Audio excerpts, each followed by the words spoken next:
কাঁঠালের বিচি বা দানার আছে কিন্তু হরেক রকমের রেসিপি। তাদের ভেতর থেকে সবচেয়ে জনপ্রিয় রেসিপি হলো কাঁঠালের বিচি বা দানার ভর্তা। আর এই ভর্তাটা কিন্তু অনেকেই অনেকভাবে বানান, তবে আজকে আমি কিন্তু আমাদের বাড়িতে সচরাচর কাঁঠালের বিচির ভর্তাটা যেভাবে বানানো হয় সেটাই আপনাদের সঙ্গে শেয়ার করব। আর এটা বানানোও কিন্তু বেশ সহজ।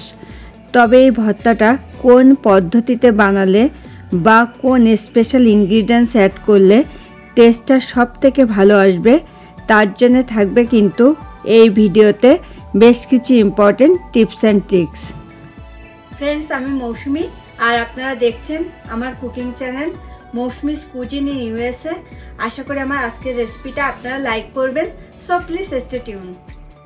কাঁঠালের বিচির ভর্তা বানানোর জন্যে প্রথমে আমি কাঁঠালের বিচিগুলোকে সেদ্ধ করে নেব।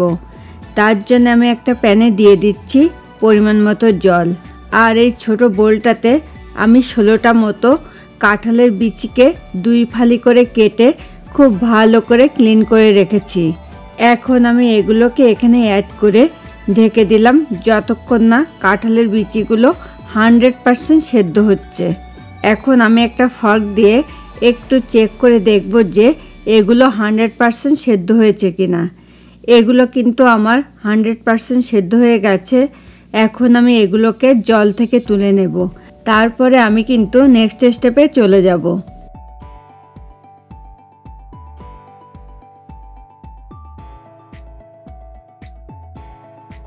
এবার আমি একটা প্যানে দিয়ে দিচ্ছি পরিমাণ মতো সর্ষের তেল।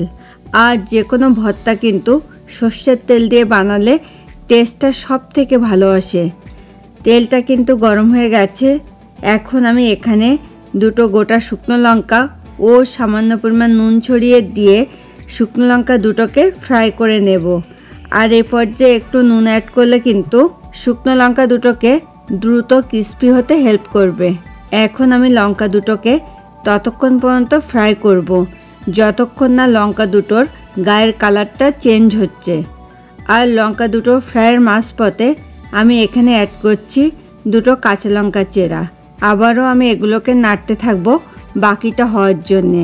আর অবশ্যই কাঁচা লঙ্কাটাকে কিন্তু গরম তেলে ছাড়ার আগে একটু চিড়ে বা ফাটিয়ে দিতে হবে, তা না হলে কিন্তু কাঁচা লঙ্কাটা ফেটে তেল ছিটকে হাত পুড়ে যাওয়ার চান্স অনেকটাই বেশি থাকে।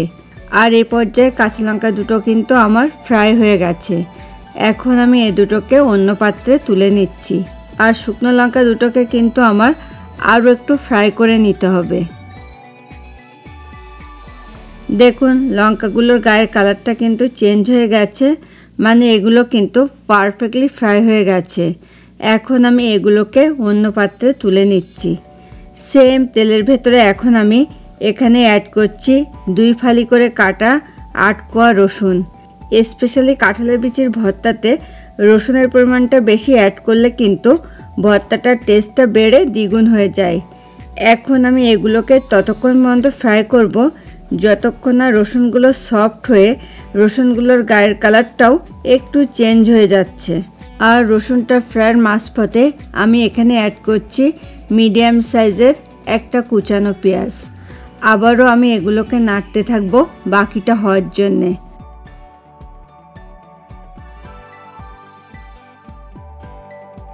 এগুলো ফ্রাইয়ের মাঝপথে আমি এখানে অ্যাড করছি 1/3 টিস্পুন গোটা গোলমরিচ।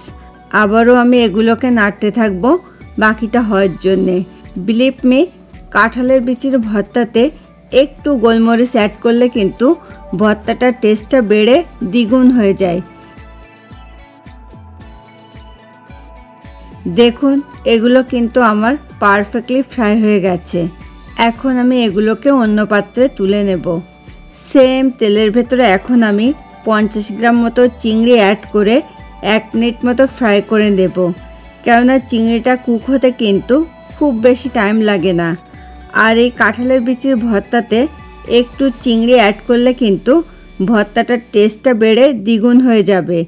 তবে চিংড়িটা কিন্তু এই রেসিপির জন্য একেবারে অপশনাল, তাই আপনারা চাইলে কিন্তু চিংড়িটাকে স্কিপও করতে পারেন।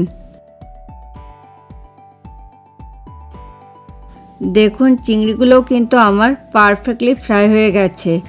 এখন আমি এগুলোকে অন্য পাত্রে তুলে নিচ্ছি। প্রথমে আমি আগে থেকে ফ্রাই করে রাখা শুকনো লঙ্কা, কাঁচা লঙ্কা ও স্বাদ মতো নুন অ্যাড করে শিলে বেটে নেব।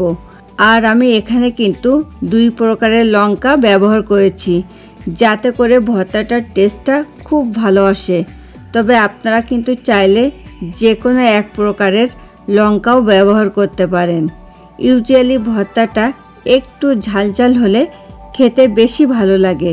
তারপরেও আপনাদের পছন্দ অনুসারে কিন্তু এখানে লঙ্কাটাকে একটু কম বেশি করে নিতে পারেন। এরপরে আমি এখানে অ্যাড করছি আগে থেকে ফ্রাই করে রাখা সেই পেঁয়াজ, রসুন ও গোলমরিচগুলো। তবে এক্ষেত্রে এগুলোকে আমি কিন্তু খুব বেশি স্মুথ পেস্ট বানাবো না। আর আপনারা কিন্তু চাইলে এই কাজটা শিলের পরিবর্তে ব্লেন্ডার দিয়েও করতে পারেন।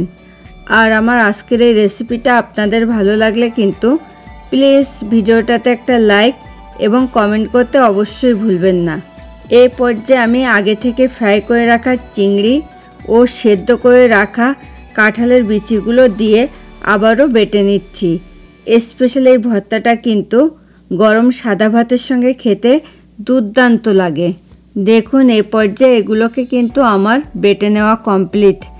এখন আমি এটাকে একটু এক জায়গায় করে নিয়ে এখানে অ্যাড করছি পরিমাণ মতো কুচানো ধনেপাতা ও কিছুটা কাঁচা সর্ষের তেল। আর এ পর্যায়ে একটু ধনেপাতা ও কাঁচা সর্ষের তেল অ্যাড করলে কিন্তু ভর্তাটার টেস্টটা বেড়ে দ্বিগুণ হয়ে যাবে। তবে আপনারা যদি ধনেপাতাটা লাইক না করেন সেক্ষেত্রে কিন্তু স্কিপ করতে পারেন। দেখুন কাঁঠালের বিচির ভর্তাটা কিন্তু এখন আমার পরিবেশনের জন্য একদম রেডি হয়ে গেছে। এখন আমি এটাকে সার্ভিং প্লেটে তুলে নেব। ফ্রেন্ডস, আপনারা যারা প্রথম আমার চ্যানেলটাতে ভিজিট করছেন প্লিজ আমার চ্যানেলটাকে সাবস্ক্রাইব করুন। খুব তাড়াতাড়ি আবার দেখা হবে নতুন কোনো রেসিপি নিয়ে। Thanks for watching this video.